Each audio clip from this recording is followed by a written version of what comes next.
கனடாவில் வாழ்கிற மக்கள் தான் நம்மளை விட வித்தியாசமானவங்கன்னு பார்த்தா இங்கே இருக்கிற அணில் கூட நம்ம ஊரை விட வித்தியாசமாக இருக்குங்க.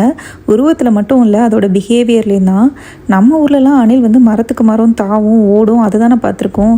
இங்கே இந்த மாதிரி நாங்கள் வந்து ஒரு இடத்துக்கு வெளியில் வந்திருந்தோம். இது ஒரு லேக்கை ஒட்டி பெரிய புல்வெளி இருந்தது.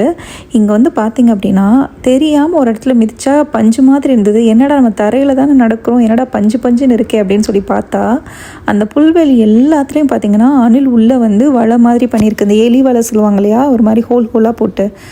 என்னடா எங்களுக்கு அது என்ன அனிமல்னே தெரியல. அப்புறம் கேட்டால் இது வந்து கனடாவில் உள்ள அணிலாங்க. அணிலில் ஒரு வெரைட்டியாக நிறைய வெரைட்டிஸ் இருக்கா, அதில் இது ஒரு வெரைட்டியாக. இது இந்த மாதிரி நம்ம எலிலாம் உள்ள ஓட்டை போடுவோம்ல வயல்லலாம், அந்த மாதிரி பெரிய புல்வெளிங்க உள்ள கோல்ஃப் கோர்ஸ்லலாம் இந்த மாதிரி ஓட்டை போட்டு அதான் வாழுமா. இது வந்து ஓட்டை வந்து ஒரு ஹோல் கிடையாது, இது ஃபுல்லாக வந்து கனெக்டடாக இருக்குமா. அதை வந்து துரத்துறதுக்கு வேறு ஏதோ ப்ரெடேட்டர் வருது அப்படின்னா அதுகிட்டருந்து தப்பிக்கிறதுக்காக அந்த மாதிரி பண்ணிக்குமா. ஆனால் எங்களை பார்த்து அது பயப்படவே இல்லை. ஒருவேளை எங்களை பார்த்து அதுக்கு ப்ரெடேட்டர் மாதிரி தெரியல போல். அதனால் அது தைரியமாக வெளியில் வந்து கொடுக்குற ஃபுட்டெல்லாம் கூட வாங்குச்சு. அது அவ்வளோ க்யூட்டாக இருந்தது. எனக்கு முதல்ல எவ்வளோ ஹோல்ஸ் இருக்குன்னே தெரியல. நான் இது ஒன்று தான் இருக்குது போல், ஏதோ ஒரு அனிமல் போல் அப்படின்னு சொல்லி பார்த்தா இந்த அணில் வந்து பார்த்திங்கன்னா நிறையா இருந்தது. ஒன்றும் இல்லை, நிறையா இருந்தது, நிறைய ஹோல்ஸ் இருந்தது. அது எல்லாமே கனெக்டாக இருக்குமா. இது ஒருவேளை யாராவது ப்ரெடேட்டராக இருக்காங்க, அவங்கள வந்து இதை வந்து கொல்ல போது வேறு ஏதோ ஒரு அனிமல் வருது அப்படின்னா இது வந்து 2 விதமாக வந்து தப்பிச்சுக்குமா. ஒன்று வந்து யூனிக்காக இது வந்து ஒரு வோக்கல் நாய்ஸ் வந்து க்ரியேட் பண்ணும் போல். அந்த மாதிரி க்ரியேட் பண்ணோன்னா இதோட மற்ற அணில்லாம் இருக்கு இல்லையா, அதெல்லாம் அலர்ட் ஆகிடுமா.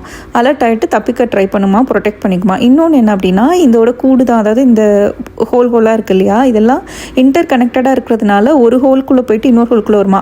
இதுவும் அப்படி தான் பண்ணுச்சு. நாங்கள் கொஞ்சம் பயன்படுத்தவும் ஒரு ஹோலில் போய் இன்னொரு ஹோலில் போய் எட்டி பார்க்குது. ஆக்சுவலாக அந்த மாதிரி தான் இருந்தது. பயங்கர ஃபன்னாக இருந்தது, பார்க்குறதுக்கும் செம்ம க்யூட்டாக இருந்தது.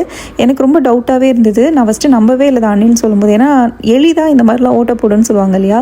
ஸோ அதனால் நான் எலி நினச்சிட்டு இருந்தேன். அதுக்கப்புறம் அதோட வாலெல்லாம் பார்த்தது தான் தெரிஞ்சது இது வந்து ஒரு பெரிய அணில். இது வந்து கிட்டத்தட்ட 18 சென்டிமீட்டர்லேருந்து 76 சென்டிமீட்டர் வரைக்கும் இதோட வளர்ச்சி இருக்குமா.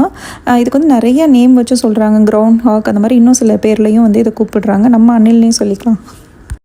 இப்போ நான் நின்றுட்டுருக்கிற இடம் ஃபுல்லாகவே சுற்றி பஞ்சுன்னு தான் இருந்தது. நாங்கள் மிதிக்கிற இடம் எல்லாமே எவ்வளோ அணில் பாருங்கள். அந்த ஒன்று இருக்கா, இந்த மாதிரி ஏகப்பட்ட 10-15 அணில் இருந்தது, ஏகப்பட்ட ஹோல்ஸ் இருந்தது. கொஞ்சம் கூட அது எங்களை பார்த்து பயப்படவே இல்லை. வாங்கம்மா யார் என் வீட்டுக்கு வந்திருக்கீங்க அப்படின்ற மாதிரி க்யூட்டாக எட்டி பார்த்துட்டு இருந்தது. பயங்கர சூப்பராக இருந்தது. ஐ ஹோப் உங்களுக்கு இந்த வீடியோ பிடிச்சிருக்குன்னு நினைக்கிறேன். இந்த வீடியோ பிடிச்சிருந்தனா லைக் பண்ணுங்கள், ஃப்ரெண்ட்ஸ் அண்ட் ஃபேமிலிக்கு ஷேர் பண்ணுங்கள். கனடா பற்றி இன்ட்ரெஸ்டிங்கான விஷயம் தெரிஞ்சுக்கணும் அப்படின்னா சேனலுக்கு சப்ஸ்கிரைப் பண்ணிக்கோங்க. Thank you. See you on next video. Bye bye.